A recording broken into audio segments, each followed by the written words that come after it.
Demandons que le sang de Jésus nous sanctifie, nous purifie de toute inculpabilité damu ya Yesu itutakase na kutuosha et de tout péché au nom de Jésus. kila uchafu na dhambi kwa jina la Yesu.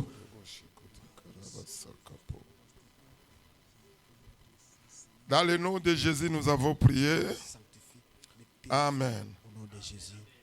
Donc, le texte pour ce thème, Na andiko juu ya hii somo yetu nous l'avions tiré dans Jean chapitre 15, le verset 16. tulitoa katika Yohana 15 mstari wa 16. Ça, c'est la parole de Dieu pour nous ce soir. Ile ni neno la Mungu kwetu jioni. Ce n'est pas vous qui m'avez choisi, Si nyinyi ndio mlinichagula, mais moi je vous ai choisi et je vous ai établi, lakini mimi ndio niliwachagua na kuwashimika, afin que vous alliez et que vous portiez du fruit, na mtoe matunda et que votre fruit demeure, na matunda yenu idumu, afin que ce que vous demanderez au Père en mon nom, ili kile mtakachokiomba kwa Baba kwa jina langu il vous le donne. awapatie. Alléluia. Amen. Je vais ajouter un autre texte. Taongezea ingine andiko, Genèse chapitre 1er. Il faut régler ces histoires-là. À partir du verset 2 au verset 3. kuanzia mstari wa 2 hadi 3. La terre était informe et vide. Na dunia ilikuwa bila umbo, Il y avait des ténèbres à la surface de l'abîme. kulikuwa giza ikizingatia juu, Et l'Esprit de Dieu se mouvait au-dessus des eaux. na roho wa Mungu alikuwa juu ya maji. Dieu dit que la lumière soit et la lumière fut. Mungu akasema nuru iwe, na ikawa. Nous allons au troisième lecture. Usomi wa 3, Jean chapitre 1er. Yohana 1 À partir du premier verset 3 à 5. kuanzia Au mstari wa kwanza. au commencement était la parole. Mwanzo likuwa neno, Et la parole était avec Dieu. na neno alikuwa pamoja na Et Mungu, la parole était Dieu. na neno alikuwa Mungu. Toutes choses ont été faites par elle. Yote ilifanyika kupitia neno, Et rien de ce qui a été fait n'a été fait sans na elle. hakuna kitu kilifanyika bila neno. En elle était la vie. Kwake kulikuwa uzima, Et la vie était la lumière des hommes. na uzima ilikuwa nuru ya watu. La lumière, lui, dans les ténèbres, et les ténèbres ne l'ont point reçu. Nuru ilikuja katika giza, na giza ikumpokea. Alléluia. Amen. Que le Saint-Esprit bénisse sa parole dans nos Na cœurs. Roho Mtakatifu abariki neno lake katika mioyo zetu. Alléluia. Amina. Donc le sous-thème de ce soir, Na somo ndogo yetu ya la jioni, parole de Dieu, neno la Mungu, sa nature, umbo lake, le fondement et le caractère. msingi yake na tabia C'est pourquoi yake. j'ai dit on ne peut pas terminer ça. Ndio maana nilisema hatuwezi maliza, Mais vu ce que j'ai trouvé dedans, lakini kuona yale ambayo nimegundua ndani, même la semaine prochaine là, hata wiki ambayo itayokuja, même si c'est la veille de Pâques, on va revenir sur le même thème. hata kama ni wakati wa Pasaka, tutarudilia ile somo. Ça ne change rien, c'est la parole de Dieu. Haibadilishe kitu, ni neno la Parce que Mungu. si toute l'église saisit le contenu de ces séminaires au travers de ces enseignements, Kwa sababu kanisa yote ikipata ile ambayo inakuwa ndani ya hii j'ai mafundisho, une profonde conviction. na nina uhakika mkubwa, Il y a plusieurs personnes que leur vie va connaître un bouleversement. kuna watu wengi ambao maisha yao itabadilika. Alléluia. Amen. Ça doit changer. Il La va dire parole est venue vers les disciples. Neno ikajia hawa mitume.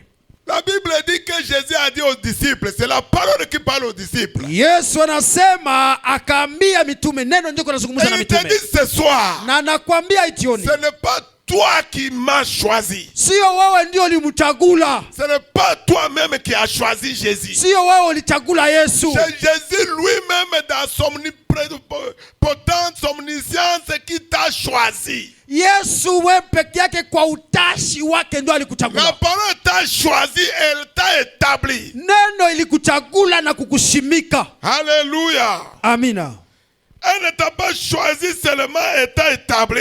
Haikukuchagula tu, pia ikakushimika. Parce qu'elle sait que tu as besoin d'aller pour porter des fruits. Kwa sababu alijua unaacha nayo juu utoe Et matunda. que le fruit demeure. Na hii matunda idumu. Et si le fruit demeure, tout ce que tu demanderas au Père, Na hii matunda kidumu yote ambayo utakaomba kwa au Baba. nom de son Fils de l'œuvre accompli à la croix, Kwa jina mwana wake kupitia kazi ilitimika msalabani. il va nous les donner. Atatupatia. Mais tout dépend de la parole que nous avons dans nos cœurs. Lakini yote natokana na neno ambalo tunakuwa nalo katika mioyo zetu. Si vous voulez, tout le monde veut avoir la puissance de Dieu. Kila mtu anatamania kupata Tout uwezo le wa monde Mungu. veut avoir des révélations Kila de la mtu parole de Dieu. anatamania ufunuo wa neno la Mungu. Aujourd'hui, je t'annonce ceci. Leo nakutangazia hii. Si tu veux voir la manifestation de la puissance de Dieu, tout dépend du volume de la révélation que tu as dans ton cœur. Kama unataka kuona ukubwa ama kiasi ya uwezo wa Mungu, yote inatokana na ufunuo ambao Si katika moyo ton wako. réservoir est rempli, Kama ile sanduku yako imejaa, c'est-à-dire que ça va exploser dehors. ni kusema itafulumia nje. Alléluia. Amen. Si nous devons nous remplir de la parole, Kama tutajazwa na neno, ça va se manifester dans nos actes, dans tout ce que nous faisons. itaonekana kwa matendo yote yetu na yote tunayofanya. Tout le secret est là. Siri yote inakuwa hapa. Nous avons lu dans Genèse Tumesoma hapa Mwanzo comment Dieu a créé le monde. namna Mungu Il aliumba a dunia. commencé comme Dieu créateur. Alianza kama vile Mungu Au muumbaji. verset 2, il dit que la terre était informe et vide. Mstari wa pili anasema dunia haikukuwa na umbo Il y avait lolote. des ténèbres à la surface de l'abîme. Giza ilikuwa ikizingatia mahali popote. Bien que l'Esprit de Dieu se mouvait au-dessus des eaux. Na roho yake Mungu ilikuwa juu ya maji. Comme Dieu au commencement est la parole. Na kuona mwanzo wa Mungu yeye ni neno. Cette parole est la volonté dans laquelle la parole était en lui. Na hii neno inakuwa mapenzi ambayo neno inakuwa ndani yake. Dieu lui savait ce qu'il voulait. Mungu yeye mwenyewe alijua yale ambayo anatamani. Il voulait la lumière. Alikuwa anahitaji nuru. Parce que si la terre il y avait le chaos. Kwa sababu duniani kulikuwa utupu, giza. Je vous ai dit que la Bible n'est pas écrite comme un livre chronologique.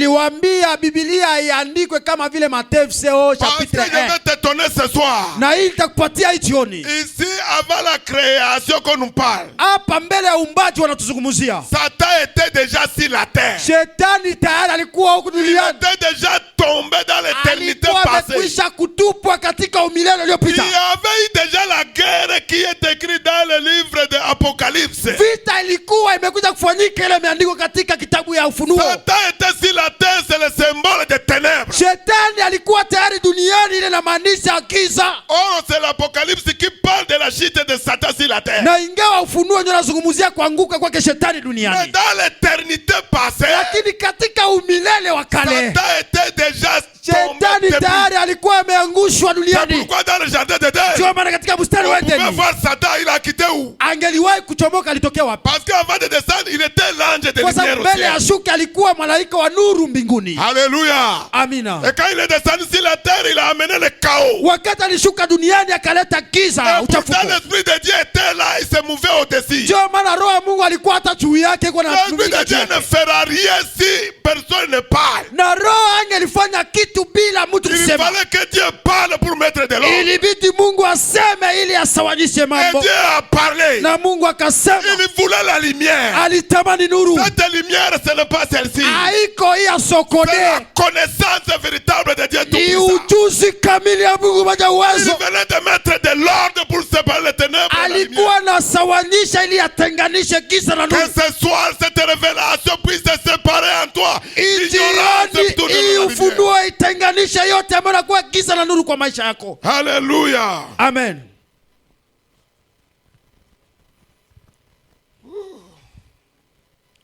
Il pose la fondation sans laquelle aucun autre enseignement de la foi ne peut se faire. Anafikiria msingi ya mafundisho ambayo bila hayo hakuna kitu kingine kinaweza Je fanyika. parle de ce thème. Nazungumzia juu ya hii somo. Le Saint-Esprit, Roho la Mtakatifu, confession, le ukiri, combat spirituel où la destinée ne peut être solidement compris si on ne comprend pas.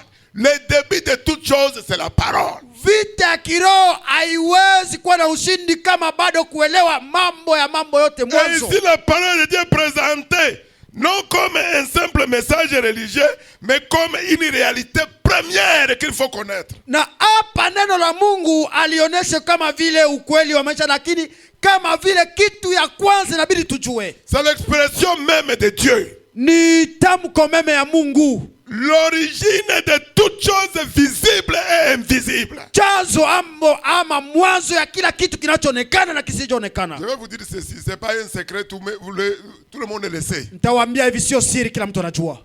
Les gens que nous accusons sorciers et consorts là, watu ambayo tunahukumu wachawi, wafumu na kadhalika. S'ils veulent tendre le piège à quelqu'un, kama wanataka tilia mtu mtego, s'ils ne prononcent rien, kama abaseme kitu kusema, il n'y aura rien. Hakutakuwa kitu. Parce qu'ils utilisent quoi? La parole. Kwa sababu wanatumia neno. Satan connaît l'importance et le rôle de la parole. Shetani anajua thamani ya neno. C'est pourquoi tu ne dois pas être ignorant. Ndio maana usingelikuwa mpumbavu. Le seul moyen de les chasser loin de toi, c'est la parole. Kitu ambacho tafukuza giza ni neno. Si tu n'as pas la parole, kama una neno, il faut une parole appropriée pour lui parler. Inabidi neno inayolingamana naye tu. Nous disons toujours que la Bible c'est la parole de Dieu. Tunasema kila mara Biblia ni neno la Mungu. Mais dans la parole de Dieu, dans cette Bible, il y a la parole qui est adressée à Satan. Kwa hii neno ambayo katika Biblia kuna neno ambayo inaelekea shetani. Il y a la parole, le message qui concerne ça, qu'on envoie à Satan. Kuna ujumbe neno ambayo tunaelekezea shetani. Alléluia. Amen. Donc ce thème, le thème de ce soir, na hii somo jioni nous ramène au commencement là où tout a pris naissance. Inatupeleka mwanzo ama kuchemchemu ya mambo yote.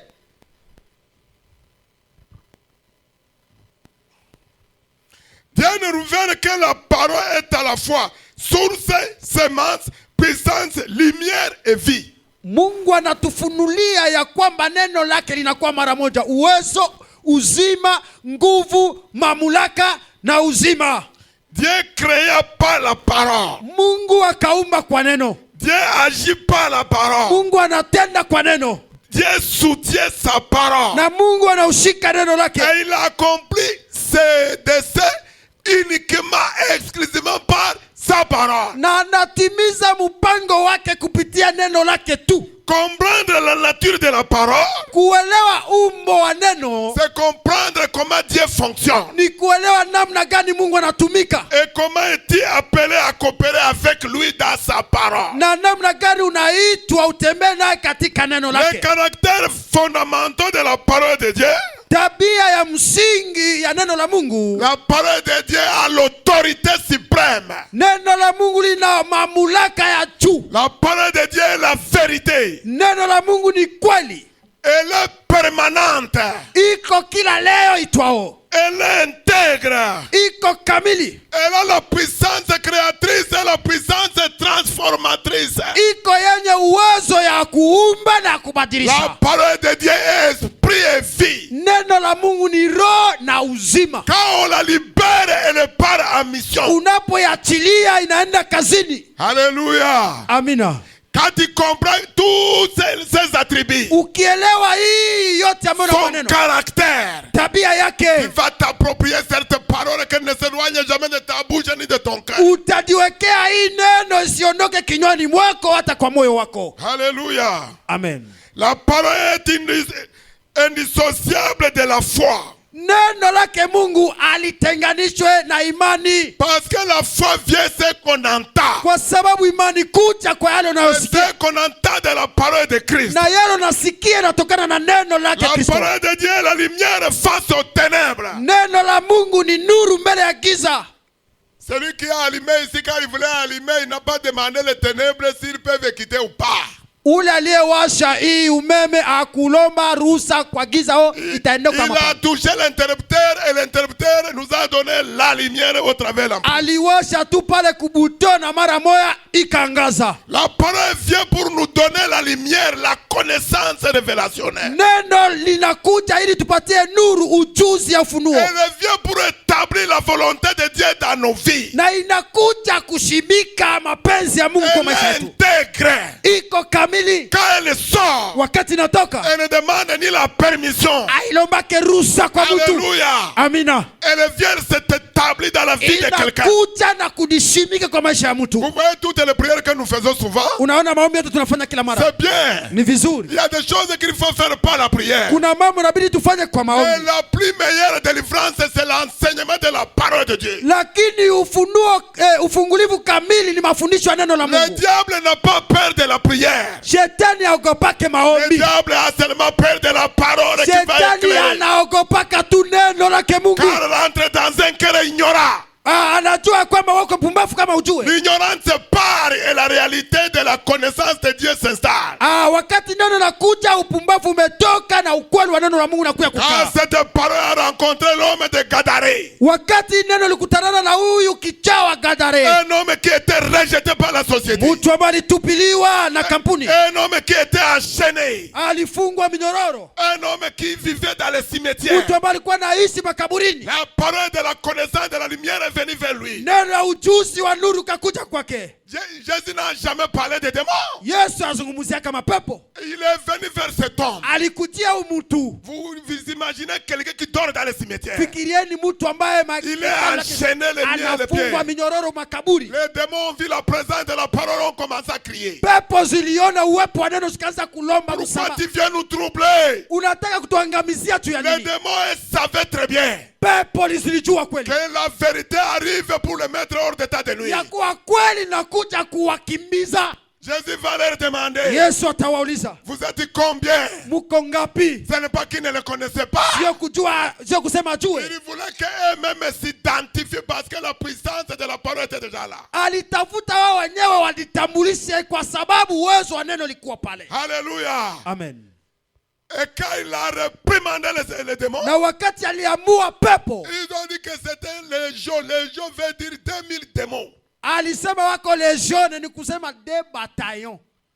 Maintenant, dis-moi, Sasa uniambie, ne me dites pas qu'il n'y en a pas, il y en a jusqu'aujourd'hui. usiniambie kama iko biko paka leo. Si une seule personne a 2000 démons, Kama mtu mmoja anakuwa na de bataillon ya pepo, tu peux crier matin jusqu'au soir. Tu ne vas pas chasser tous les 2000. unaweza lalamika asubuhi jioni wote Il n'a 2000 qu'à wote. pas l'onction qui ressuscite. Inabidi upako kama vile ya kufufua Lazaro. Même s'il partait, Hata kama wataenda, ils peuvent revenir wanaweza rudia tena plus tard. Mais baadaye. quand c'est la parole, Lakini kama ni neno, et l'esprit de vie et vie, elle vient s'installer dans le cœur de la personne. Même les démons, quand ils reviennent, ils trouvent qu'il y a un grand plus qu'eux. Ils ne peuvent plus rentrer dans la vie de la personne. lakini ingawa neno inakuja inaketi katika moyo wa mtu, inakuwa roho. Wakati pepo tarudi itakuta kuna roho ambayo inakuwa juu yake, nafasi ile itakuwa. L'enseignement que je t'envoie ce soir, Na mafundisho la ambayo parole unapokea que tu jioni, reçois ce soir, neno ambayo unapokea c'est pour jioni établir le règne de la parole de Dieu dans ton ni cœur. kushimika C'est utawala wa pour neno établir katika la moyo vie de l'esprit de la parole dans ton ni cœur. kushimika uzima wa neno katika C'est moyo pour que tu puisses croire à cette vérité indiscutable. ili uamini hii neno ambayo ishakiwa hii kweli. Elle sort pour te transformer. Inatoka tu ibadilishe, Elle sort pour mettre hors d'état de nuit les démons. inatoka tu ifukuze pepo, Elle sort pour te donner la lumière véritable de Dieu. inatoka tu ikupatie nuru kamili ya Il Mungu. m'a mandaté ce soir. Alinituma hii jioni. Dieu t'aime. Mungu anakupenda, Il veut que tu puisses le connaître tel qu'il t'a connu. anapenda umujue kama vile yeye alikujua. Quand nous disons que nous avons la foi, Wakati tunasema tuna imani, la foi dépend du niveau de la parole que nous avons dans notre cœur. imani inatokana na kiango ya neno ambayo tunakuwa nayo katika mioyo zetu. Si tu as peu de foi, Kama una imani ndogo, c'est que tu n'as pas la provision nécessaire de la parole dans ton cœur. ni kusema hauna uandalizi mingi ya neno la Mungu katika moyo La wako. provision que nous devrions chercher, c'est la parole. Na maandalizo ambayo inabidi tutafute ni neno. Regardez pourquoi l'église est faible. Ona kanisa inakuwa dhaifu Les jana. gens prient beaucoup Watu wanaomba sana sans aucune parole. bila neno. Ils ne demandent même pas à Dieu. Hawaombe hata Mungu. Nous allons prier sur base de quelle provision? Tutaomba kupitia maandalizo Parce gani? que prier veut dire rappeler Dieu ce qu'il a prouvé déjà. Kwa sababu kuomba inamaanisha kukumbusha Mungu yale ambayo alimesema tayari. Voici l'exemple de prières des insensés. Tazama mfano ya maombi ya wapumbavu. Oh Seigneur, bénis-moi. Bwana nibariki. Il t'a déjà répondu dans Ephésiens chapitre 1er verset 3. Aishaka kukujibu tokea wa Efeso Il moja t'a kumi. déjà béni depuis. Toka zamani. hata kumwanzo. Un autre insensé, Mwingine il mpumbavu reçoit l'argent aujourd'hui. anapokea pesa leo Il reçoit 10 000. 10 000, Il bouffe tout. anamaliza yote Il ne kukera, respecte pas, il n'applique pas la parole de Dieu. atumie neno la Mungu. Quand c'est fini, Wakati il naisha vient vers Dieu. anakuya kwa Mungu. Oh Seigneur, regardez la Oh situation. Bwana, ona hali, Tu n'auras rien. hata kupatia Comme il tanumea, est miséricordieux. kwa sababu Comme il est miséricordieux. kuona yeye ni mwenye rehema, Il va te laisser souffrir d'abord. atakuacha kwanza uteseke. Et c'est là où diable parfois il vient comme un procureur pour te corriger. Na ni hapo shetani anakuja kama vile muamuzi Satan sait que tu akukosee. devrais donner la dîme. Na unafanya yote, Satan sait que inafanya tu devrais faire les actions de grâce. shetani anajua ulipanda Et kutoa quand il shukrani va yako te sadaka. frapper, Dieu n'interviendra Na pas. wakati atakupiga Mungu hataonekana. Alléluia. Amen. Mais quand tu sais très bien, Lakini ukijua vizuri je suis un enfant de Dieu. niko mtoto wa Mungu, Je dois répondre aux besoins de mon Père. tajibu kuhitaji ya baba yangu. Quand je donne ma dîme, ce n'est pas au pasteur que je donne la dîme. Wakati napana moja ya C'est kumi pour sio l'expansion mchungaji, de son royaume. ni juu ya kuendelea Je ufalme vais wake. faire mon alliance avec mon Père. Nataka kufanya agano yangu na Comme baba il yangu avait fait pour Abraham. kama alifanya na Ibrahimu, Quel que soit le sacrifice qu'il me demandera. ingawa sadaka tanilomba, Même si c'est mon seul Isaac. hata kama ni Isaka Je wangu, suis prêt de le déposer à niko l'autel. tayari kuitia kwa Et je sais madhabahu. que je vais retourner à la maison avec mon Na Isaac. najua nitarudi nyumbani na Isaka wangu. Ah, c'est quelqu'un qui connaît la parole. Huyu ni mtu ambaye anajua Et neno, cette parole deviendra une richesse, une victoire pour lui. na hii neno itakuwa tajiri na ushindi kwake. Mais nous voulons aller recevoir des prophéties. Lakini tunatamani kupokea On maunabii, n'a qu'à prophétiser, même si c'est Isaïe qui prophétise pour toi. matabiri, hata kama Isa ndio atalamuka Si tu kutabirie. n'obéis pas à la parole, tu ne verras rien. Kama utii neno hautapata kitu. Ça n'a rien à voir avec le prophète. Le prophète ne peut pas changer le programme de Dieu. Nabii hawezi badilisha mpango wa Mungu. La prophétie ne peut pas amener les choses de se faire rapidement parce que le prophète a parlé. Unabii hawezi leta mambo haraka kwa sababu nabii amesema. Je vous ai toujours dit ici, Ninawaambia kila mara il hapa, n'y a aucun plus grand prophète comme toi-même. hakuna nabii mkubwa kuzidia wewe Si mwenyewe. tu as la parole, Zaidi una neno, commence à la personnaliser. anza kuivalisha mwili, Commence à la déclarer sur ta vie. anza kuikiri kwa maisha, Elle deviendra une réalité telle que tu l'espères. na itakuwa kama vile unaisema. Alléluia. Amen. Mais nous voulons que quelqu'un prophétise. Lakini tunapenda tu mwingine atutabirie. Parfois, il prophétise par la chair. Mara nyingine anatabiria kwa mwili. Parce que peut-être tu as amené un cadeau chez lui. Inawezekana ulimpelekea zawadi, Après, il dit que je vois que je vois kisha que. baadaye Tu naona n'avais pas vu ça avant. akuonaka mbele jua ishapata kile kesho On le sait anaanza. ça. On sait comment ça se passe. Achana na bile mpendwa, anaona alare ndio anakuwa sema. Alléluia. Amen, amen. La question qui se pose avec Na tout ce que nous venons de voir. swali ni hii kupitia yote ambayo La tumetoka parole kuona. est-elle prise au sérieux? Neno la Mungu linakamatiwa na Changeons makini. d'autres manières de voir les choses. Tubadilishe namna yetu ya kutazama vitu. Le pasteur peut prier pour toi. Mchungaji anaweza Il kukuombea. n'a aucun pouvoir de changer ta situation aussi longtemps que Dieu est dans l'ignorance. Ana mamlaka yoyote ya kubadilisha hali yako, ingawa wakati wote utakuwa katika Mon upumbavu. rôle, c'est de donner la connaissance pour que tu prennes cette connaissance pour en faire un héritage pour toi. Kazi ya mchungaji ni kukupatia ujuzi ili ukamate ile ujuzi iwe urizi kwako. C'est pourquoi nous souffrons plus que vous. Ndio maana wachungaji wanateseka zaidi yetu, Les agents du diable nous attaquent plus que tout le monde. na wajumbe wa shetani wanawashambulia zaidi ya watu wote Pour que nous puissions changer de message. ili wabadilishe ujumbe, Pour que nous prêchions la séduction. ili wabadilishe Si je mabembelezi. commence le message sur la séduction, dans un mois, vous allez ici, on n'en a pas de place. Akabadilisha ujumbe hapa na kuwa ya kutisha watu, wa kutapa Parce watu, que notre tutakosa message ne nafasi. sera pas un problème pour le royaume des ténèbres. Kwa sababu ujumbe yetu haitakuwa tatizo katika ulimwengu wa giza, Je refuse la compromission. na nakataa ile Quel udanganyifu, que soit le nombre. ingawa hesabu. C'est ce que je dis à mes amis. Njoo anaambia wandugu ambao Docteur wanakuwa Maurice et les autres. ndugu Morisi na Ne wengine, regardez pas le nombre. usitazame hesabu, Prêche l'évangile à tout moment et la vérité. ubiri injili kwa wakati wote katika kweli wake. C'est l'évangile que tu prêches qui va t'élever. Injili ambayo unahubiri ndio Ce n'est itakuinua. pas les applaudissements qui vont t'élever. Usitarajie mashangilio ndio Tu itakuinua. peux te compromettre, tu vas remplir l'assemblée. Unaweza kunichafua na utajaza Mais mkutano, dans cette assemblée-là, c'est un tombeau blanchi, il n'y a pas de chrétiens. na ile mkutano itakuwa kaburi ya shimo La kubwa. Bible dit, Biblia inasema nous sommes là comme des couvriers avec Dieu. tuko hapa watumishi pamoja na Mungu. Tel a planté, l'autre a arrosé, l'autre a fait croître. Huyo alipanda, mwingine akamimina maji, mwingine akakomalisha. Tu vas entendre les chrétiens bizarres. Utasikia Wakristu ambayo hawana samani. Et ça, c'est la distraction du diable. Na ile ni uzubalisho wa shetani. Que vraiment, pourquoi ça fait une année, on n'est pas encore même à 300. Mwaka moja hatuyafikia hata 300 na tunaevangeliza kila siku. Moi-même, j'aurais souhaité que ce soit comme ça. Mchungaji yeye mwenyewe alitamani hata tuwe zaidi ya hili. Mais Dieu, Lakini Mungu, aussi longtemps que c'est son église, wakati wote ni kanisa lake. ce qui est important, ce n'est pas le nombre. Ya muhimu sio hesabu. C'est la capacité qu'il nous donne quand il va nous rester fidèles. Ni uwezaji ambao anatupatia wakati tunabaki Il waaminifu. a prévu ta réponse dans sa parole. Aliandaa jibu lako kwa neno Si lake. tu es fidèle dans les moindres choses, je te confierai très de grandes choses. Kama uko mwaminifu kwa mambo madogo, nitakupatia mambo makubwa. Si tu as peu de fidèles que tu ne parviens pas à remplir la parole de Dieu, et le Saint-Esprit, pourquoi il va te donner 1 million? Kama una Wakristo ambao wako wadogo, aufikie kuwapatia neno ambao unataka Roho Mtakatifu, kwa nini atakupatia milioni? Il veut que tu puisses poser le fondement. Anapenda utie msingi. Il bâtit leur vie sur la vérité, sur la puissance de Dieu. Unajenga maisha yao juu ya kweli na neno la Mungu. Et là, Dieu pourra faire ta propre publicité. Na hapa Mungu anaweza kukupeleleza yeye mwenyewe. Le ministère, ce n'est pas de blague. Huduma sio mambo ya J'étais kucheza. avec ma femme hier au salon. Papa alikuwa na mama jana J'ai kwenye reçu salon une proposition hier na akapata proposition moja jana. pour des vacances. Pendeza juu ya pour des vacances. Pour des vacances. Kutembea kupumzika. D'ailleurs, l'enfant va apprendre ça ici. Oui, pour des vacances. Pour des vacances hata Luanja atasikilia hapo. Comme ça, vous allez rester quelque part, même Unaenda moi. kama Mushaki kule ni mnaonekana time. Non! Hapana. Mushaki ici. Mushaki hapa karibu. No, Il n'y a pas avion qui quitte Goma pour aller à Mushaki. hakuna maki hapa ni mbaya maki ile kama étranger ile.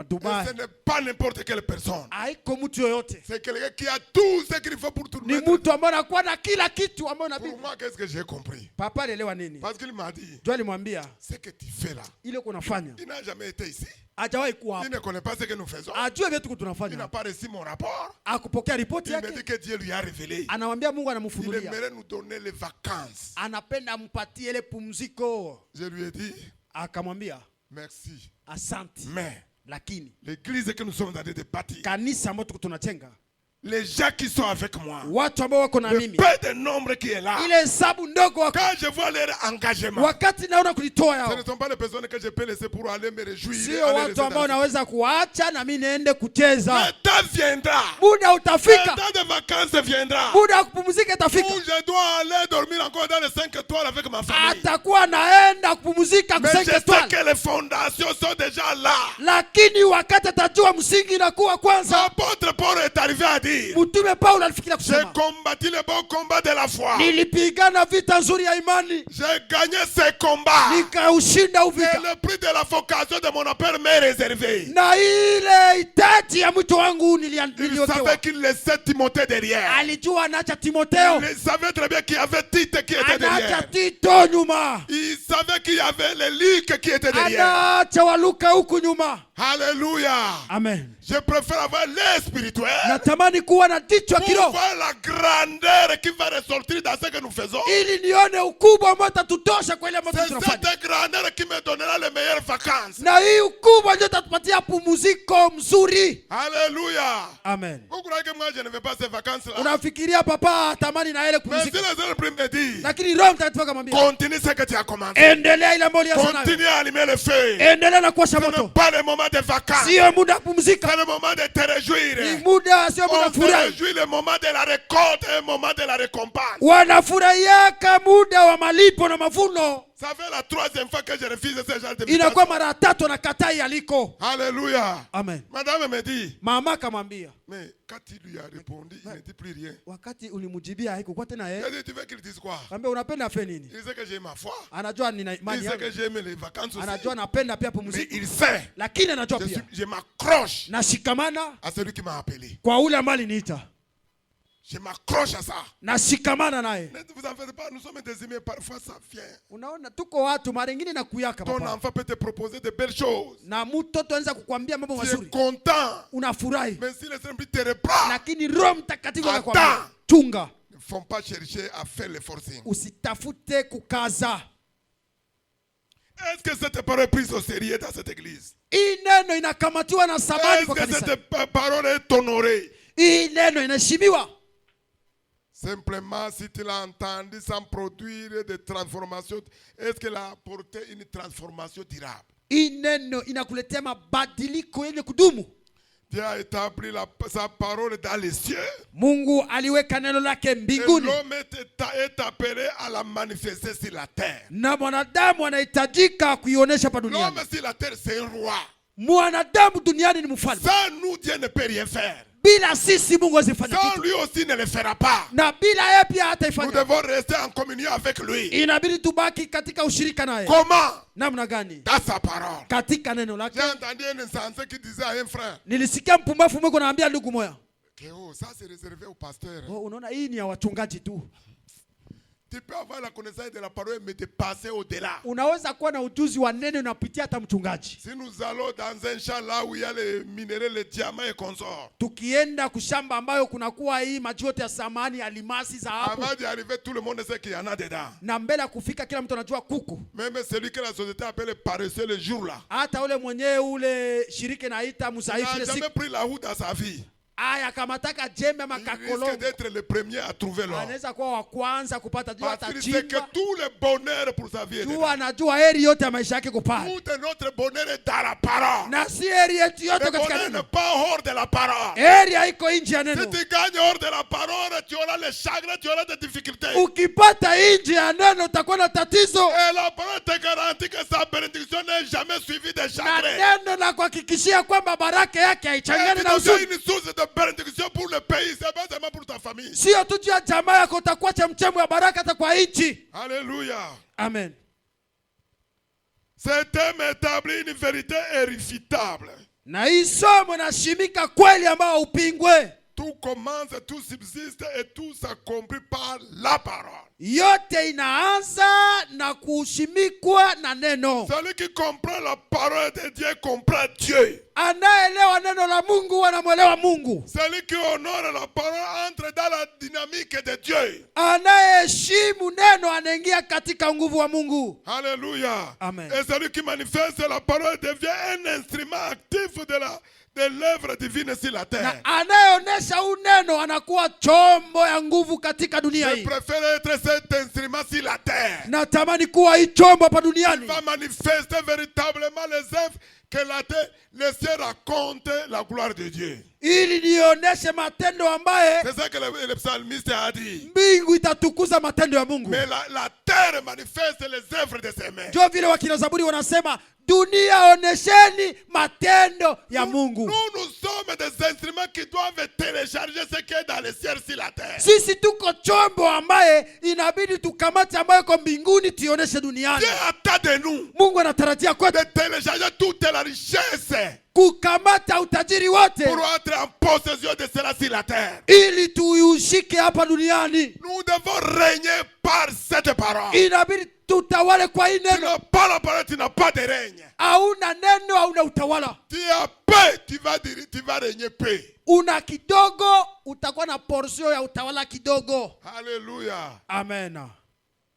La parole de Dieu. Neno la Mungu. Si la parole d'un homme, la parole d'une autorité, Kama neno la mwenye mamlaka hapa d'une ville peut décider que demain il n'y a pas de travail. na mji mzima inaweza kuamua kama kesho hakuna kazi. Une seule parole seulement. Neno moja tu À la ya radio. mtu mkubwa ku radio. Personne ne sort demain à la maison, tout le monde est à la maison. Mtu asitoke nyumbani, kila mtu abakie nyumbani mwake. Or, nous venons d'apprendre Na ingawa tunatoka que kuelewa la parole de Dieu ne sort jamais en vain. neno la Mungu alitokake bure Quand kama. elle sort, elle devient une loi. Ikitoka inakuwa sheria. Elle devient un principe qui retournera au propriétaire après avoir accompli la mission pour laquelle elle est partie. Ikitoke inakuwa kama vile kanuni ambaye hawezi rudi kwa Mwenyezi bila kutimiza yale ambayo ilitokea juu yayo. Ok, maintenant nous allons voir l'application. Basi tutaona utendaji Première sasa. personne, c'est Abraham. Mtu wa kwanza ni Ibrahim. Abraham est devenu père de nations parce qu'il a cru seulement la parole. Ibrahimu akawa baba wa mataifa kwa sababu aliamini tu Je neno. te dis ce soir, Nakwambia hii jioni, commence à croire uniquement qu'à la parole. anza kuamini tu kwa neno Elle ne te décevra pas. na haita kuvunja La moyo. parole de Dieu intègre la justice de Dieu. Neno la Mungu ni kamili, ni haki yake Mungu. Mais si tu te tournes de cette parole, Lakini ukaenda kinyume ya hii neno, tu vas tomber dans les mains de celui qui risque de t'écraser. utanguka kumikono ule ambaye anaweza kukumaliza. Ce ne sont pas les mêmes tactiques Ile mbinu qui s'est passé dans le jardin d'Éden. ambayo ilifanyika katika bustani ya Il y Eden. aura toujours les voix qui te diront, est-ce que c'est vrai? Utakuwa tu sauti moja kuambia kweli ni Chaque fois que kweli. tu entends une voix contraignante qui contrarie la parole de Dieu, il faut la rejeter. Ne Kila mara utakuwa ukisikia ile neno ambayo inapinga neno la Mungu, uitupe mbali. Dans Romains 4:17. Warumi Ça, 4:17. c'est à Abraham que la parole de Dieu était adressée. Hapa hii neno la Mungu linaelekea Ibrahim. J'étais établi père d'un grand nombre de nations. Nilikushimika baba wa mataifa wengi. Il est notre père devant celui auquel il a cru. Yeye ni baba yetu mbele ya yule ambaye aliamini. Dieu qui donne la vie aux morts. Mungu ambaye anapana uzima kwa Et qui wafu. appelle les choses qui ne sont point comme si elles étaient. Na anayeita vitu ambayo vinakuwa kama vile vilikuwa. Vitu ambavyo Alléluia. vikukua vinakuwa kama vile vilikuwa. Abraham a cru aveuglément. Ibrahimu aliamini kwa hali ya Il kipofu. n'a pas douté de la parole de Dieu. Akushakia hata neno la Mungu. Si vous lisez le verset qui suit, Ukisoma andiko nafuata. la parole de Dieu dit que l'homme, il a espéré contre toute espérance. Neno la Mungu linasema akatarajia kinyume matarajio yote, Et akatumaini. la parole s'est accomplie, il a eu son Isaac. Na neno ikatimilika kupitia Isaka wake. Regarde comment il a obéi d'abord dès le début. Lakini tazama kisi alitii toka Dans mwanzo. Genèse chapitre 12, Mwanzo 12. un enfant d'un idolâtre, Mtoto wa muabudu un wa enfant sanamu, d'un sorcier, mtoto wa mfumu qui mchawi est supposé de ne pas connaître Dieu. ambaye anahitajika kutokujua Mungu. La parole de Dieu va venir vers lui. Neno la Mungu likakuja kwake Je t'appelle, quitte ton père et ta mère. na kuita toka kunyumba babako na Et mamako, tu te diriges dans un pays inconnu, mais que je te montrerai. wende katika nchi ambayo nitakuonesha. La Bible dit il a obéi seulement, ne Biblia sachant pas là où il allait. inasema akatii tu ajue koko naenda, Il a obéi à quelqu'un qui ne connaissait même pas. akatii mtu ambaye amjue, Il a obéi cette parole-là établie dans le pays que Dieu lui avait promis. na akatii na ile neno ikamshimika katika nchi ambayo Mungu alimpelekako. Arrêtez de croire aux prophéties au lieu de croire à ce que Dieu t'a dit dès le Acha début. kuamini katika maunabii kuliko kuamini katika neno ambayo Mungu alikwambia. La fondation de la base de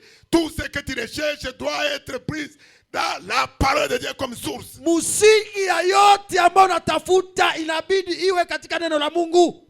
Si tu me demandes sur mon avenir, Ukiniambia juu yangu ya kesho, comment je vais te dire, tu vas dire que je suis orgueilleux. namna gani nitakwambia? Utaniambia Mais si niko tu me mwenye dis, tu kiburi. prends ça où je vais te donner la parole de Dieu. Lakini ukiniuliza na kama Ce tena que nitakwambia Dieu neno la a Mungu. prévu qui m'amène à avoir une telle foi. Yale Mungu aliniambia ndio inanipeleka kuwa na hii imani. La foi n'est pas quelque chose d'imaginaire à cause de tes Imani haiko émotions. kitu ya kufikiria ube unajipangia. Ou bien toi-même tu es là, tu dis parce que j'ai des ambitions. Ama wewe mwenyewe unasikia tu hisia yako na kuwa na imani. Non, Hapana. il faut aller puiser à la source. Inabidi ushote Pour que cette kuchemuchemu. parole soit la racine sur laquelle tu fondes ta foi. Ili hii neno uwe mizizi ambayo imani yako imewekwa hako juu. Nous venons de voir le cas d'Abraham. Tunaona mfano wa Ibrahim. Et le cas d'Abraham, c'était le temps de la grâce aussi. Na ilikuwa pia mfano wa neema. Cet homme a suivi la voix qui lui a parlé. Huyu mtu akafuata sauti ambayo nimuita. Et il a pris l'autre et pourtant Dieu ne lui avait pas dit de prendre ses Akakamata frères. Lutu na yeye akukuwa hata ndani. Plus tard, Baadaye, parce que tu marches longtemps avec un homme de Dieu, tu vas prospérer. kwa sababu kitembea muda mrefu na mtumishi wa Mungu mwenye Mais baraka le na malheur de faulu. Lot, Lakini kwa kuhusu il Lutu était trop charnel. alikuwa kimwili Il sana. voyait les choses selon le regard physique. Alikuwa anaona vitu kupitia mtazamo À macho. un certain moment, Muda mmoja les bergers se sont bagarrés. watumishi wakaanza pigana wa Lutu na Ibrahim. Abraham est sage. Ibrahim mwenye Il kima dit à Lot, akaambia Lutu, mon neveu, muyomba au wangu, lieu de nous quereller, kuliko tupigane je tugombane, suis riche, niko tajiri toi aussi tu es riche. na wewe pia uko tajiri. Choisis là où tu veux. Chagua kwenye unataka kwenda, Pour que nos bergers ne continuent pas plus à se quereller. ili watumishi wetu wasiendelee na Au lieu de kugombana, sauter sur l'occasion pour dire papa, kuliko wakamate ile muda aseme baba, choisis pour moi. unichagulie. Abraham connaissait déjà Dieu. Ibrahimu alikuwa tayari amejua Mungu. Et le petit, il a dit, Na kijana akasema il y a le jardin là du côté de Sodome. occasion à ne pas rater. Il a vu les jardins. Akaona Comme on le mayani. dit dans le monde, tout ce qui brille n'est pas de Ndio l'or. wanasema kama vile wakidunia wanasema yote ambayo inaangaa iko Il dhahabu. a vu un jardin qui est comme Massissi. Akaona ile kama vile huku Il mshaka. ne savait pas que derrière là, il y a un combat mené. Alikuwa anajua kama nyuma Il kule kuna n'avait vita. jamais appris à combattre parce que pour combattre, il fallait avoir la fondation de la parole et la parole avait été adressée à Abraham. Na alikuwa bado hayajifunza kupigana kwa sababu kupigana inabidi ujue neno la Mungu. Tout combat n'est pas des armes que tu as. Yote vita yote inatokana na Si tu silaha n'as pas unakuwa. des armes nécessaires, tu seras vaincu même si tu as Jésus. Zaidi ukiwa na silaha ambayo hazifai utashindwa hata kama una Yesu. Quand tu n'as pas les armes appropriées, Kama una silaha ambazo zinafaa. chaque arme a son rôle dans un but spécifique pour l'utiliser. Kila silaha inakuwa na lengo yake kwa kuitumia. Tu ne vas pas utiliser l'arme de la guérison qui chasse les maladies pour l'arrêter de faire quoi? Pour trouver le travail. Hawezi kutumia silaha ya magonjwa kwa silaha ya kupata kazi. Alléluia. Amen. Donc Abraham a cru. Ibrahimu akaamini Et cela lui a été imputé à justice. na Mungu akamhesabu haki. Toi aussi tu peux commencer à croire à cette parole à partir de ce Na soir. wewe unaweza anza kuamini kwa hii neno toka jioni. Deuxième personnage. Mtu wa pili, Moïse a défié Pharaon parce qu'il avait reçu la parole. Musa akamshinda Farao kwa sababu alipokea neno. Si tu n'as aucune parole, ne te lève pas pour aller poursuivre quelque chose que toi tu aimerais avoir avant de chercher que Dieu te donne une parole. Kama hauna neno usikue haraka kusimama kwenda kutafuta kitu bila Mungu kukupatia kwanza neno ambayo itafanya upate Regardez, kitu. Moïse qui avait fui Ona Musa ambaye alikimbia à cause des meurtres. juu ya uaji. Dieu, Mungu ni Mungu. il vient vers lui pour lui dire de retourner. Même pas, Anakuya tena ambia rudia. il ne lui a même pas dit de retourner seulement en Égypte. Va rencontrer Pharaon. Akamwambia usirudie tu Misri, uende kwa mbele ya Farao. Il pouvait se dire, Angisema tu sais de qui tu parles? anasema nani unajua Mungu Moi, anazungumza j'ai naye? grandi dans sa maison. Mimi nimekomaa kunyumba Je yake. connais son armée. Najua jeshi yake. J'ai été même entraîné dans cette armée. Nilifunzwa hata kwa ile jeshi yake. Il a des magiciens, il a des sorciers, il va me Ana tuer. wachawi, wafumu, ana vitu yote. Mais quand on reçoit la parole qui vient de Dieu, Lakini unapokea neno natoka kwa elle Mungu. te donne l'énergie nécessaire pour tenir. Inakupatia nguvu inayofaa juu Ce usimame. n'est pas que Moïse avait la foi plus que celle que tu as aujourd'hui. Sio kusema Musa alikuwa na imani kupitia ile ambako leo. Exode 3, verset 10 à 12. Kutoka 3:10-12. C'est Dieu qui lui apparaît, qui lui dit, Mungu anamchomokea anamwambia, maintenant va, je t'enverrai auprès de Pharaon. sasa nitakutuma mbele ya Farao Et tu feras sortir d'Égypte mon peuple, na utautosha taifa langu ku Misri. les enfants d'Israël. Watoto wa Israeli. Moïse dit à Dieu, Musa akaambia Mungu, qui suis-je pour aller vers Pharaon mimi ni nani ili niende mbele ya Farao et pour faire sortir d'Égypte les enfants na d'Israël? nitoshe huku Misri wana wa Israeli? Maintenant Dieu va lui donner la Sasa parole. Mungu atampatia La neno. deuxième parole. Neno la pili, Je serai avec toi nitakuwa pamoja na wewe et si sera pour toi le signe que c'est moi qui t'envoie. na hii itakuwa alama kwako ya kuonyesha kwamba mimi Quand tu ninakutuma. auras fait sortir d'Égypte le peuple, Wakati utatosha taifa langu vous Misri, servirez Dieu sur cette montagne. mtanitumikia katika hii mulima. Quand Dieu te parle, lui, il va les résultats avant que toi tu ne présentes tes craintes. Mungu anapokuzungumuza ye tayari ameona matokeo kabla wewe uoneshe woga Il wako. avait l'assurance que c'est cet homme qui allait réussir la mission. Alikuwa na uhakika ye Mungu ya kwamba huyu mtu ndio atafaulu kwa hii kazi. Dieu ne se trompe jamais. Mungu adanganyike kamwe. C'est pourquoi il dit, Ndio maana anasema si la promesse dure, kama ahadi na dumu, attends-la, baki chunga, elle s'accomplira. itatimilika tu Elle s'accomplira na certainement. itatimilika tu. Si c'est lui qui a parlé, Kama ni yeye alisema, garde silence. ditalala, baki Le kimya. combat n'est pas ton combat. Vita sio yako, Le combat de celui qui t'a appelé. vita ni ya ule ambaye alikuita. Celui qui va s'occuper de tous tes ennemis. Yeye ndio atahusika na maadui Ce zako. qui est sûr, Yale nakuwa il te mimi conduira jusqu'à t'amener là où il t'a prédestiné. atakupeleka mpaka nafasi aliandaa juu yako. Alléluia. Amen. Moïse n'a pas réussi la mission, Musa akupata hii kazi, même s'il ne afaulu, les a pas amenés jusqu'à Canaan. hata kama ikumuingiza hata Kanaani, Mais il les a amenés au moins jusqu'à ce qu'il a vu lui-même Canaan. lakini aliwapelekaka mpaka wote pia wakaona Kanaani. Alléluia. Amen.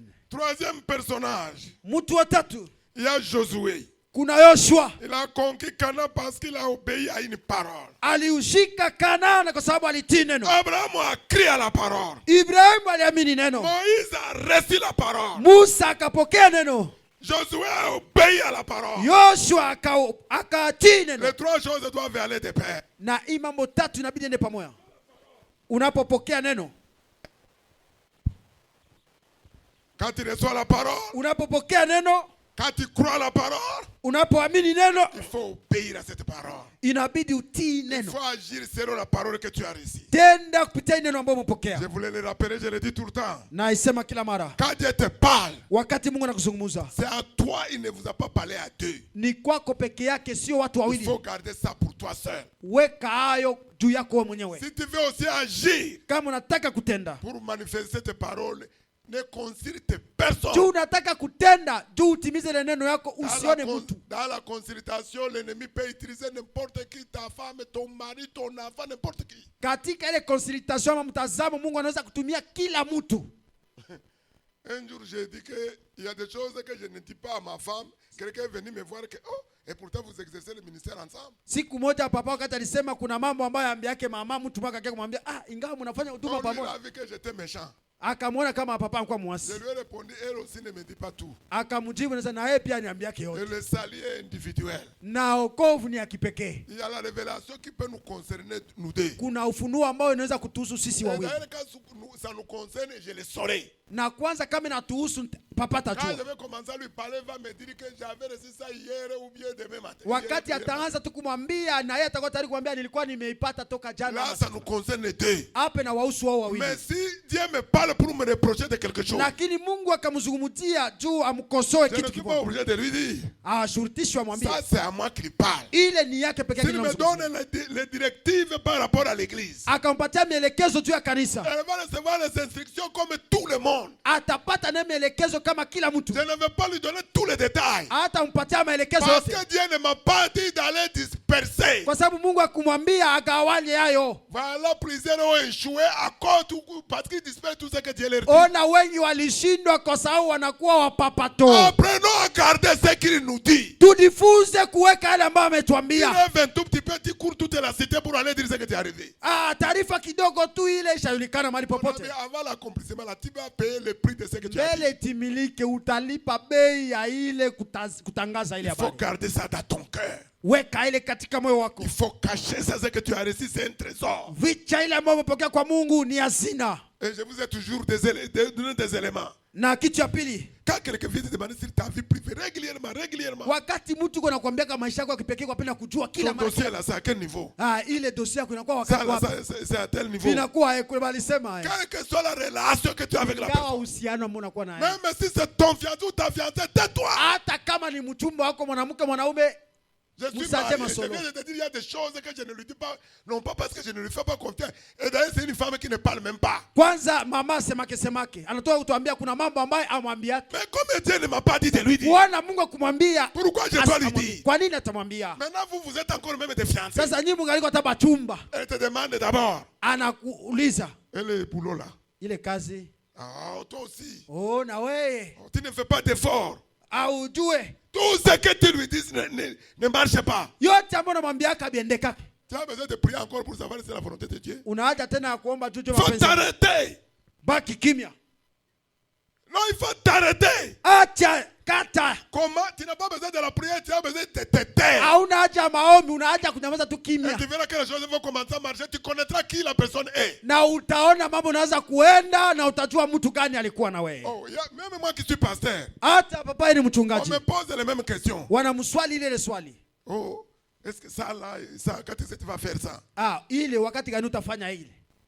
Parfois ça me donne une colère, mais la personne ne saura pas. Mara nyingine namsirikishaka lakini mtu hatajua. Tu veux m'amener où? Tu cherches quoi? Unatafuta nini, kumpeleka wapi? Il y a une zone interdite. Kuna ile nafasi ambayo C'est une inakatazwa. occasion pour te dire, ne viens pas me donner des conseils. Ni muda ya kutuambia tusikue Si c'est kupatia les gens mashauri. du comité, ils ont droit 100% Kama- pour me poser certaines questions. Ni wanamemba wa kamati wana ile haki ya Parce que Dieu kumswali. les a établis pour ça. Kwa sababu Mungu aliwasimika Le pasteur ne dirige pas l'église seul. kwa sababu mchungaji aongozi C'est kanisa pourquoi pekee. je respecte tous les membres du département, sur tous les comités de Ndio chaque département. maana anaheshimu kila mwanamemba wa kila kundi ya kanisa. Parce que là-bas, quand ils se réunissent, ils discutent des choses. Kwa sababu hapa wakati wanapokusanyika wanazungumzia mambo.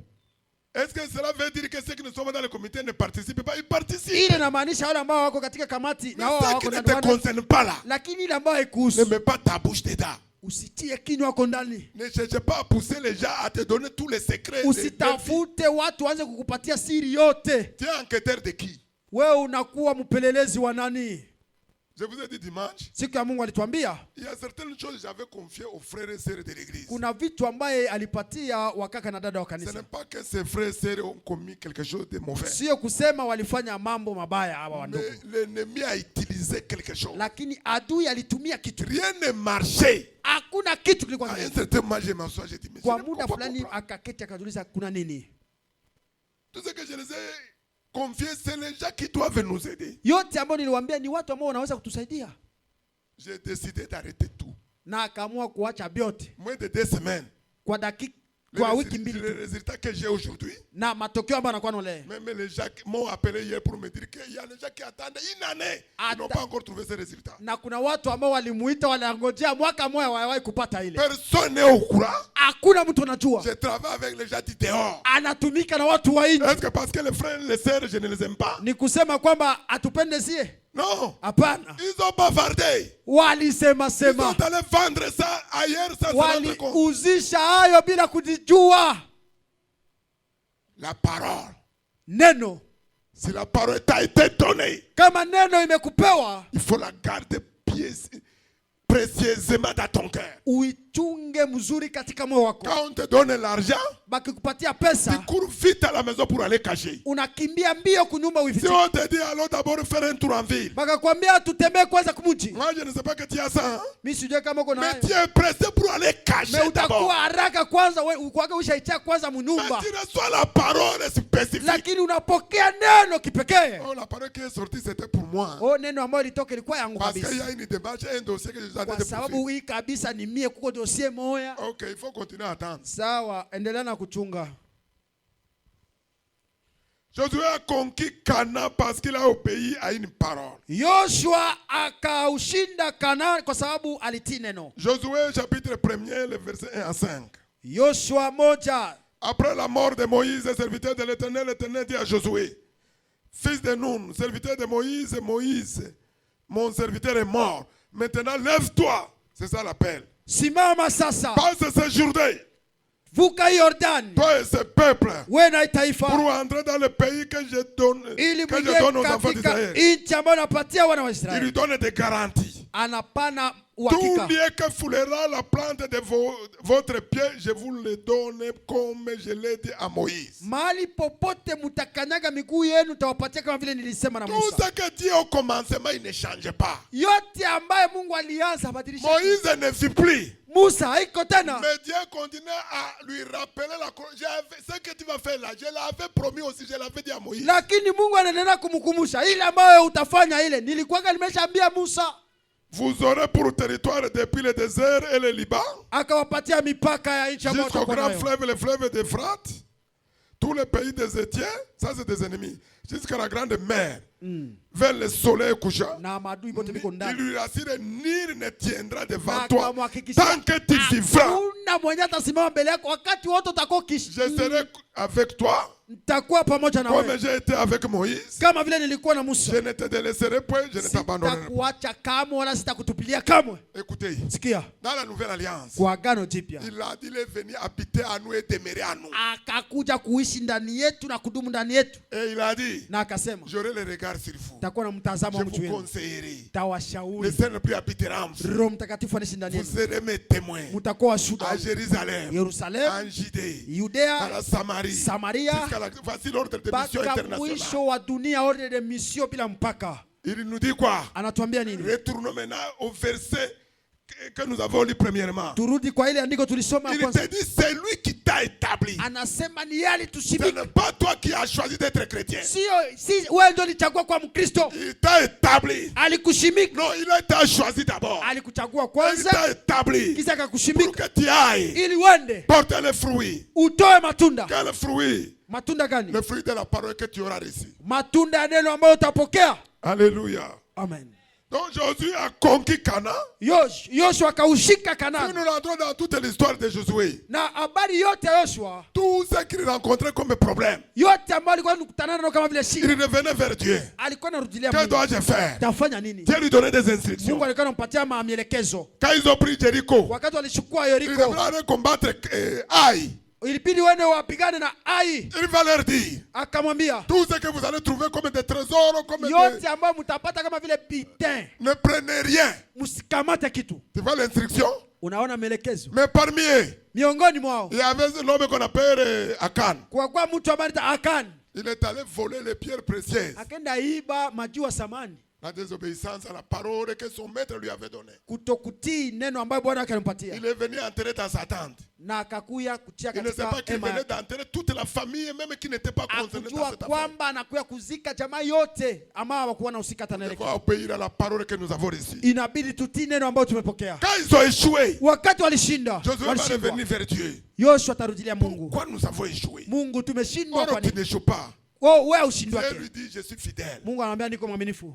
Et par contre, Kinyume, demain il faut les appeler un à un chef de kesho famille. ita kila umoja moja kiongozi wa jamaa. Tu connaîtras la raison pour laquelle les ennemis vous ont frappé. Utajua sababu gani iliacha madui wawapige. Il a fait un à un parmi les chefs de famille. Kila mzee wa jamaa Arrivé akakuja devant katika Cana, mbele ya Kana, il a confessé. akatubu. Il dit, ça se trouve où? Akasema inapatikana wapi? J'ai entré dans ma tente. Nilizika katika Appelle hema tes yangu. enfants, tes cousins, tes oncles, tous. Mbele bayomba batoto batu yote. Il y a un acte que je peux ou que tu peux poser.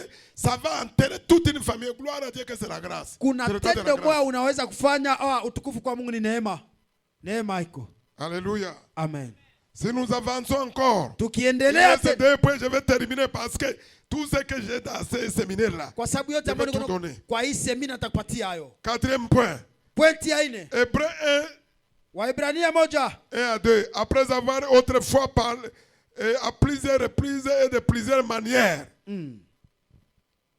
kisha mara nyingi kusema kwa namna nyingi parlé à nos pères par les écrits des prophètes. kupitia wababu na maandiko ya manabii. Dieu dans ces derniers temps nous a parlé Mungu kwa par hii wakati wa sasa ametuzungumza kwa le Fils. kupitia mwana. Je préfère même m'arrêter là-bas. Na tamani Parce que ici, je voulais dire, kwa sababu hapa nitaka sema les prophètes ont parlé parce que une parole leur avait été donnée. manabii walizungumza kwa sababu walipewa neno. J'ai dit Abraham a parlé, a crié à la parole et la parole lui a donné les résultats. Nilisema Ibrahimu aliamini neno na neno likampatia J'ai dit matokeo. que Moïse a défié Pharaon parce qu'il avait reçu la parole. Musa alimshinda Farao kwa sababu alipata neno. Sans la parole, tu ne peux rien faire. Bila neno hawezi fanya kitu. Josué a conquis Canaan parce qu'il a obéi à la parole. Yoshua akaushika Kanaani kwa sababu alitii Les neno. prophètes parlent parce qu'une parole leur avait été donnée. Manabii pia nao walinena kwa sababu walipewa neno. Ils ont prophétisé dans le passé.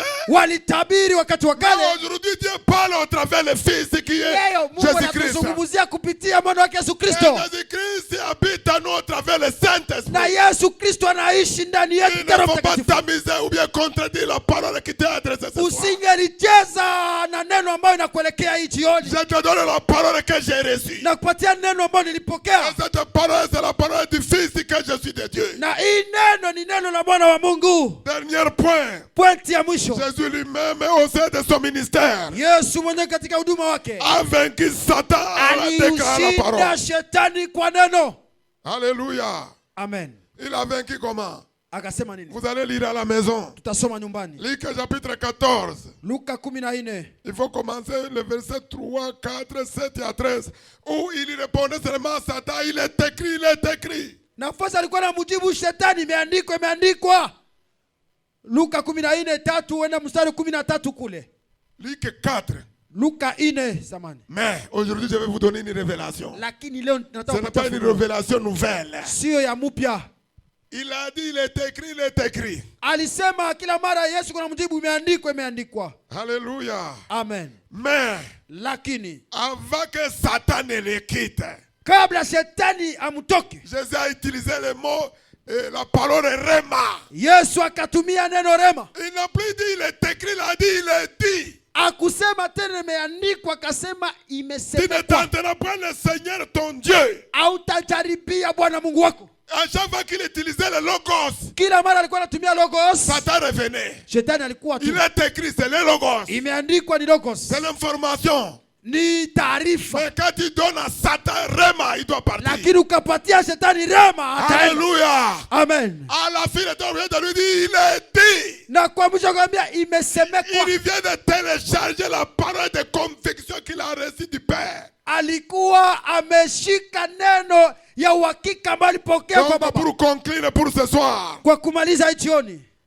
encore la croissance, la stabilité, la guérison, la délivrance, la victoire repose sur une seule réalité. na hii uponyaji, kukomboa kwa kanisa yote imeshikwa na ukweli C'est moja. sur la parole qui t'a été révélée. Ni juu ya neno ambayo imefunuliwa Il y a une kwako. parole que tu as reçue. Una neno ambayo Ou ulipokea, une parole que tu as pratiquée. ama neno ambayo ulitia kwa Là où matendo. la parole manque, Nafasi kumekosoa l'homme neno, s'égare. mtu anapotea, L'homme n'a plus d'espoir. mtu hana matumaini tena. Tandis que là où la parole entre, Lakini nafasi neno la imeingia, lumière jaillit pour être notre guide. nuru inaangazia, ninakuwa kiongozi wetu. Cherchez toujours à avoir la parole. Tafuta kila mara kupata La neno. parole est le commencement de toute chose. Neno ni mwanzo wa kila kitu. Tu veux te marier?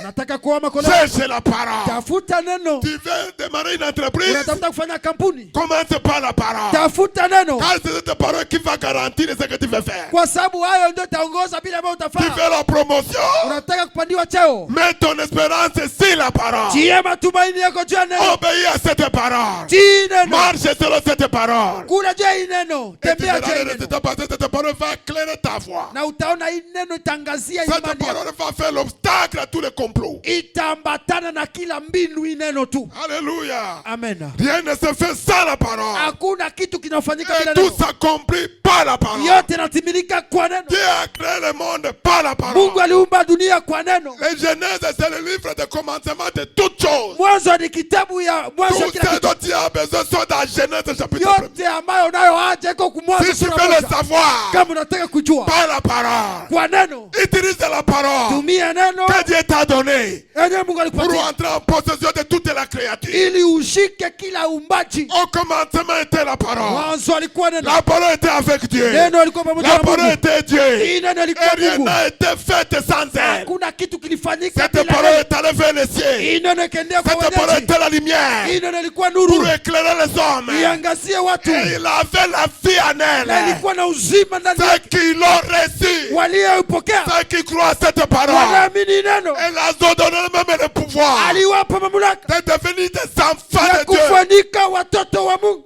Alléluia.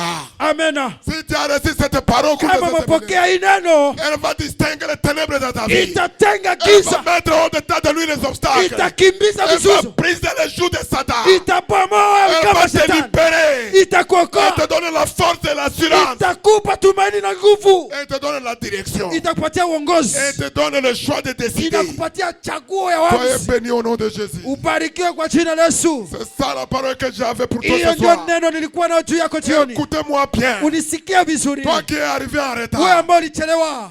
Ça, c'est Dieu qui m'a parlé. Hii ni Mungu ndio amezungumza na papa, Je te dis que le anasema kwa message que tu vas recevoir cette semaine, ujumbe ambao utapata kwa hii wiki je ne les ai jamais prêchés. hajawahi kuihubiri. Dieu m'a parlé d'une manière claire. Mungu amezungumzia kwa hali ya kipekee. Ceux qui sont venus en retard, Walikuya nyuma kidogo, ayons le cœur qui pardonne. tuwe na roho ya Parfois, nous voulons samehe. combattre nos ennemis, pas les armes de l'ennemi. Mara nyingine tunatafuta kupiganisha maadui zetu na silaha za adui, Combattons-les avec l'amour et la parole de Dieu qui est lumière. tuwapiganishe na silaha za Mungu ambao kwa upendo wa Mungu. Ils ont la haine déjà. Wana chuki Ils tayari, ne savent même pas comment laisser ça. hawajue namna gani ya babitoke hapo. Manifestons l'amour de Dieu. Tuwaoneshe upendo wa Mungu, Manifestons la lumière de Dieu. tuwaoneshe nuru ya Mungu, Manifestons la connaissance de la parole de tuwaoneshe Dieu. ujuzi wa Mungu. Et quand ils seront libérés, na wakati ce wataachiliwa sera la célébration dans le royaume de Dieu. kutakuwa kushangilia katika ufalme wa Mungu. Alléluia. Amena. Mais nous voulons les combattre par la haine. Lakini tunatafuta Toi, tu kuwapiganisha ne na peux chuki même pas avoir la haine comme leur maître. kama vile bwana wao. Satan les a donné cette nature de la haine Shetani wapatia hii umbo ya chuki à cause de l'ignorance. juu ya kutokuchua. Sinon, entre nous, Miongoni mwetu, comment un humain namna gani qui a mwanadamu été créé comme toi et moi, ambaye aliumbwa kama wewe na mimi, il peut vouloir quel que soit ce qu'on peut te faire. ingawa yote wanaweza kumfanzia, Comment peut vouloir la mort de son prochain? namna gani anaweza kutaka Comment il kifo peut ya karibu empêcher yake, sa sœur, son frère de se marier? namna gani anaweza kuwa kizuizo ya ndugu yake kaka yake C'est ce que kuolewa. Dieu m'a enseigné. Ile ndio Mungu C'est amefunza. l'ignorance. Ni upumbavu. Quand la connaissance de Dieu va rentrer dans leur cœur, Wakati ujuzi wa Mungu utaingia katika mioyo il zao, faut abandonner. Et wataacha. quand ils viendront au Na Seigneur, wakati watakuja kwa il Bwana, va nous oindre davantage. watapakwa mafuta tena Pourquoi? sana. Kwa nini? Pour que tous les méchants abandonnent la méchanceté. Tu waasi wote waache Le uasi. seul moyen d'abandonner la méchanceté, c'est de manifester l'amour de Dieu. Namna moja watoke kuabia ni kuonesha C'est de upendo leur wa Mungu. montrer la vertu du royaume, Tuwaoneshe kweli ya ufalme. la culture du royaume, Mila la ya bonté du ufalme. royaume, Ile la namna ya ufalme. miséricorde du royaume, Maneno ya kutembea la ufalme. puissance de Dieu dans notre royaume. Uwezo wa Mungu katika ufalme. Ils seront obligés de se fléchir les genoux. Watashurutishwa kusujudia magoti. Que Dieu vous bénisse. Mungu atubariki. Semaine prochaine, nous avons un autre séminaire. Wiki inayokuja ile Jumakesho tutakuwa na semina J'ai dit, même inaendelea. si c'est Pâques, Papa anasema hata kama ni si Pasaka, l'ampleur des révélations que j'ai reçues ici, cette kuhusu parole, umati ya ufunuo ambao mpokea, on va enseigner atafunzisha jusqu'à ce que mpaka les gens confessent clairement qu'ils veulent maintenant se donner à Jésus. watu wakiri kweli sasa. On est kama fatigué de voir les chrétiens qui viennent juste parce que d'autres viennent à l'église. tunachoka kuona Wakristo ambao wanakuja kanisani, Lui aussi, il accompagne les autres. mjuu mwingine anakuja kanisani On vient dans la anamsikiliza. maison de Dieu parce qu'on veut recevoir la vie. Tunakuja nyumbani mwa Mungu kupata uzima, Parce que dans la vie, il y a tout ce qu'il faut. kwa sababu katika ile uzima kuna yote ambayo inafaa. Amen. Amen. Nous allons nous tenir sur nos pieds.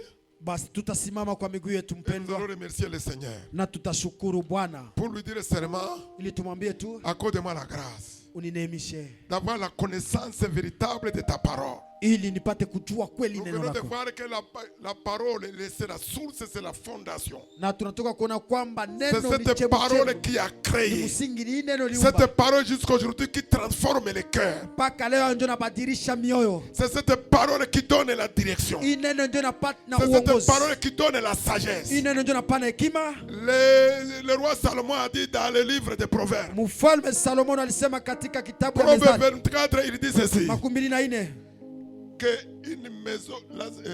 Qu'une maison s'élève sur la sagesse na nyumba inakomaa juu ya hekima et elle ne s'affermit par la connaissance. na inakazwa kupitia ujuzi. Si une maison est fondée sur la sagesse, Kama nyumba umejengwa juu ya hekima, la Bible appelle la parole de Dieu la sagesse de Dieu. Biblia inaita neno la Mungu hekima ya Mungu. Fonde tout sur la sagesse de Dieu. Yote juu ya hekima ya Mungu. Si la parole de Dieu, la chorale. Kwa ya zamani. Prie maintenant. Omba sasa. Seigneur, je m'abandonne à ta parole. Bwana, ninadiacha kwa neno lako. J'ai besoin de connaître cette parole. Ninataka kujua uneno. Je dois avoir la connaissance profonde de cette parole. Nataka kujua uneno. Je vous ai dit, si tu veux être puissamment, ouais. Nataka kama unataka kuwa mwenye uwezo Le kupakwa, volume de la parole dans ton cœur kiasi ya neno katika moyo wako déterminera la grandeur et l'onction pour ton ministère. itaacha ukubwa wa upako juu ya Si huduma wako. tu as peu, Kama una ndogo tu exerceras peu. utatumia Si ndogo. tu veux l'exercer puissamment, Kama unataka kuitumia il sana faut zaidi, être rempli de cette parole. inabidi ujazwe na hii neno. Cette parole doit être un trésor, un dépôt à Hii nous. neno inabidi iwe hazina. Prie au nom de Jésus. Rekabo samandebro. Rikama kasakapa. Rekarama shakapa. Rekama kasakapo. Rakarama yikarama yakapo. Reba sakandebro. Rikarama yakatrikapo. Yakondorama chikotrokapa. Kirema Rekandorama kapakasa. remande Nous avons besoin de ta parole, Seigneur. ta parole, Jésus. Nous sommes fatigués. Nous voulons avoir cette connaissance de la parole. Une parole de Nous la voulons grâce. ton fois sur la parole. Ton église a besoin de la parole. Hey, Karama Kapa. Hey, Karama Ikarababa. Hey, Kamakasi Koribo Kapa. Hey, Karama Chikapa. Hey, Kamakasi Koribo Kapa. Hey, Karama Chikatra Kapa. Sema na Bwana. Sema. Wewe ulisema na Moizi. Ukasema na Yoshua. Ulisema na Elia. Ulisema na Yesu. Leo sema na mimi. Ulisema na Paul. Une parole qui brise les jours. Une parole qui brise les chaînes. Qui fait tomber les écailles de nos yeux. Ulisema na leo. Sema na leo. Sema na kanisa. Sema na papa. Rekenderebo sabro. Kirema nabo sabro. Rinde manda.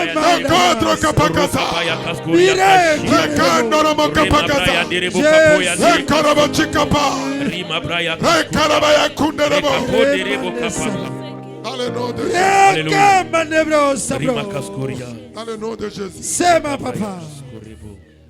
Nous allons demander au docteur Maurice qui est parmi nous. Tutaomba Dr. Maurice ambaye Nous bénissons le Seigneur pour sa vie. Amen. tunabariki Bwana juu ya maisha yake. Ouais, j'ai écouté son message d'hier, de dimanche. Alléluia. Alisikia ujumbe wake siku ya Mungu. Ah, il a été une grande bénédiction pour l'église comme toujours. Amen. Alikuwa baraka kubwa juu ya kanisa kama kila siku. Amen. Amen. Donc, il va prier que véritablement nous soyons enracinés.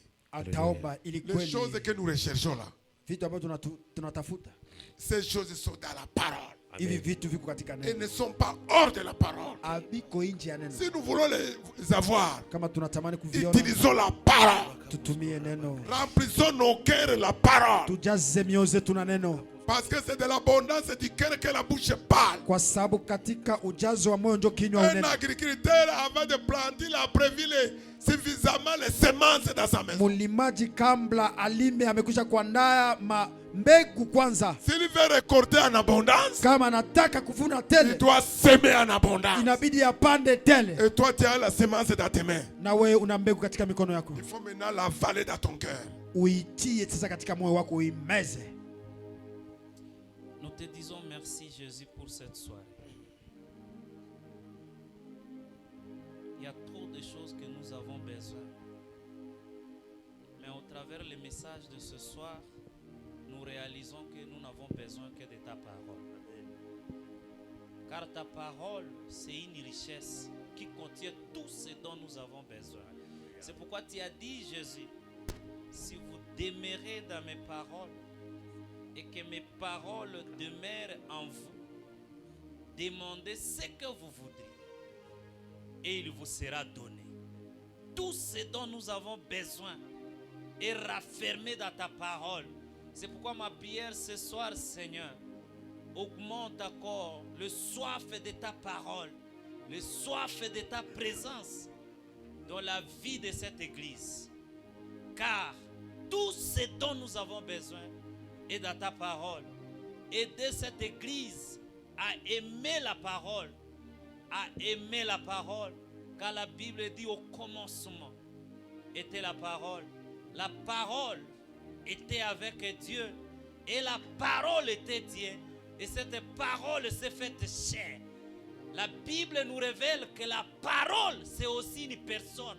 Et cette personne, c'est Jésus-Christ. Alors tout celui qui aime Jésus doit aimer la parole, car la parole c'est toi Jésus. Le diable a aveuglé plusieurs, car il sait que la parole c'est le paix de l'esprit. C'est la parole qui nous donne la foi, et la foi pour résister au diable. C'est pourquoi Seigneur, brise les chaînes, ouvre les yeux, donne-nous un cœur de demeurer dans ta parole, de s'enraciner dans ta parole, car la parole est le fondement de notre marche sur la terre. La parole est le paix du Saint-Esprit. La parole nous donne la foi pour résister au Satan. C'est pourquoi Satan aveugle l'Église, afin que l'Église puisse s'appuyer sur la prière sans la parole, puisse s'appuyer sur les activités chrétiennes sans la parole. Nous voulons revenir à l'authenticité de la parole. Seigneur, merci. Merci Seigneur. Continue à révéler ton serviteur, afin qu'il continue encore à nous donner des révélations fondées sur ta parole, car l'obéissance